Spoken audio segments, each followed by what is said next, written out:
বাংলার জমিনে দুইবার মৃত্যুর সংবাদ পেয়ে খুবই আশ্চর্য হয়েছে। প্রথমত শরীফ ওসমান হাদী ভাই, যিনি আমাদের ইয়াং জেনারেশনের এক বীর, যিনি আমাদের এক অনুপ্রেরণা, যার কথা আমাদের বুকে লাগে, শত্রুদের দুর্নীতিবাজদের আঘাত করে আমরা অনুপ্রেরণা পাই। তাকে আমরা কখনোই বলবো না।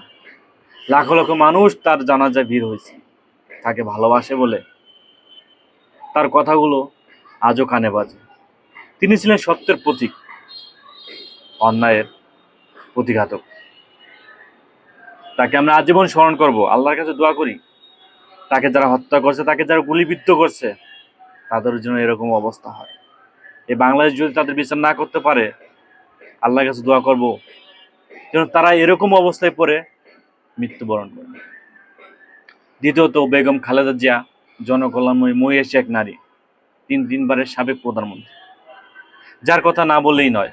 রাজনীতিতে তিনি এক ছিলেন অটল নারী, যিনি প্রথমে রাজনীতিতে আসছেন, প্রথম প্রধানমন্ত্রী, মন্ত্রিত্ব পালন করেছেন, নারী উদ্যোক্তা। তার কথা সারা বাংলার মানুষই জানে, সারা বাংলার মানুষই তাকে জানে। আজকে জানা যায়, যতটুক দেখলাম সব অভিজ্ঞ লোকজন যারা তাকে চিনে।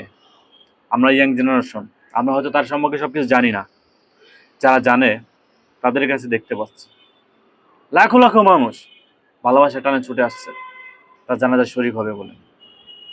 দীর্ঘ কয়েকদিনই তাই সে এবারকার হাসপাতালে ভর্তি ছিলেন। তার সংবাদ আমরা কেউ পাইনি। সে কেমন আছে শুধু একটাই সংবাদ আমরা পাইছি, তার অবস্থা খুবই সংকটময়, তিনি অসুস্থ। গত 30শে ডিসেম্বর তার মৃত্যু ঘটনাটি পরিচালিত হয়। আমরা শোকায়িত আপনার মৃত্যুতে, পুরো বাংলা মানুষ শোকায়িত। আপনাকে কেউ ভুলবে না।